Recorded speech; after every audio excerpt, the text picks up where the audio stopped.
Semen is of an extraordinary level of potency. விந்தணுவுக்கு அசாத்தியமான வீரியம் இருக்குது. அதை எப்படி பயன்படுத்துறதுன்னு தெரிஞ்சா அது ரொம்பவே ஆற்றல் வாய்ந்த விஷயம். அதை வேற ஒரு நிலையிலான இயக்கத்துக்கு மாற்ற முடியுமா? நிச்சயமா முடியும். இதை அறிவியல் பூர்வமா நிரூபிக்க முடியும்.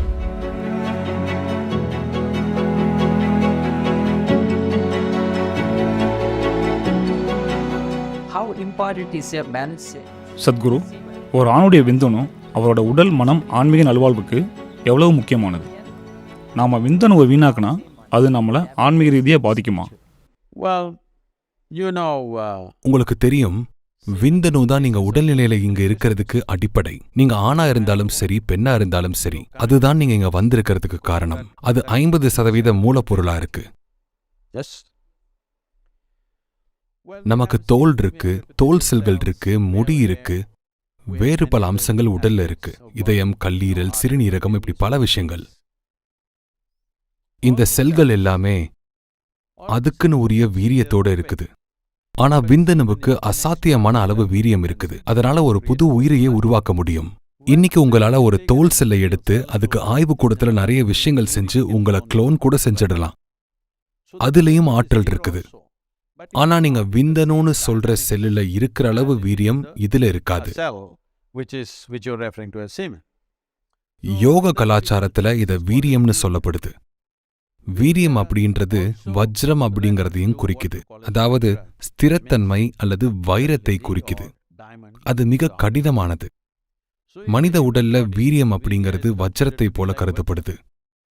அதாவது அதை எப்படி பயன்படுத்துறதுன்னு தெரிஞ்சா அது மிக ஆற்றல் வாய்ந்தது. எப்படி பயன்படுத்துறதுனா அது ஒரு குழந்தையை உருவாக்க பயன்படுத்தலாம். இந்த கேள்வி ஏன் வருதுன்னா, நீங்க அதை உங்க கல்லூரி பெட்ஷீட்ல சிந்துறதுக்கு பயன்படுத்துறீங்க.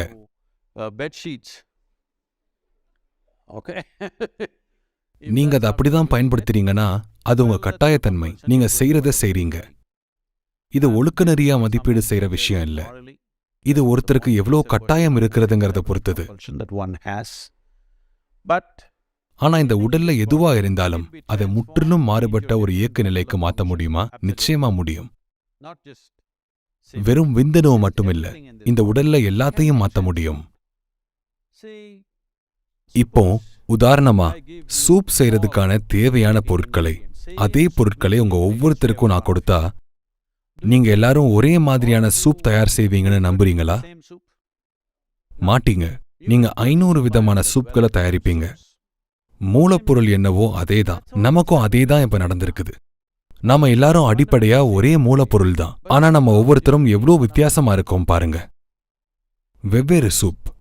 இப்ப நான் உங்களுக்கு சூப் செய்யறதுக்கான பொருட்களை கொடுத்தா ஒன்னு நீங்க அற்புதமான சூப் செய்யலாம், இல்ல மோசமான சூப் செய்யலாம்.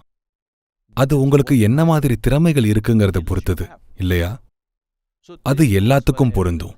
விந்தணுவுக்கு மட்டும் இல்ல, உங்க உடலோட உங்க மனதோட ஒவ்வொரு பரிமாணத்தையும் நீங்க அபாரமான விஷயமாவும் மாத்த முடியும், நடுத்தரமாவும் மாத்த முடியும், மோசமான பிரச்சனையாக்கவும் முடியும். உங்க வாழ்க்கையோட ஒவ்வொரு அம்சத்தையும் மாத்த முடியும். அது வாழ்க்கையோட இந்த அம்சத்துக்கும் பொருந்தும். மக்கள் இத அர்த்தம் புரியாம மொழிபெயர்க்கிறாங்க.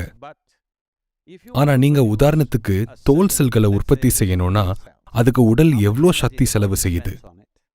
அதே நீங்க விந்தணுன்னு சொல்லக்கூடிய செல்லை உற்பத்தி செய்யணும்னா உடல் எவ்வளோ சக்தியை செலவு செய்துங்கிறது ரொம்ப மாறுபட்டது. இதை அறிவியல் பூர்வமாகவும் நிரூபிக்க முடியும். அதனால நீங்க அதுல இவ்ளோ சக்தியை முதலீடு செய்யும் போது நிச்சயமா அதை எப்படி பயன்படுத்துறதுங்கிறது தெரிஞ்சா அதுக்கு ஒரு நல்ல ஆற்றல் இருக்கு. ஆனா அதை பயன்படுத்துற திறமை உங்களுக்கு இருக்குதா? உங்களால பயன்படுத்திக்க முடியுமா? அதை செய்யறதுக்கு தேவையான சாதனாவும் வழிகாட்டுதலும் உங்களுக்கு இருக்குதா? அதுதான் பெரிய கேள்விக்குறி.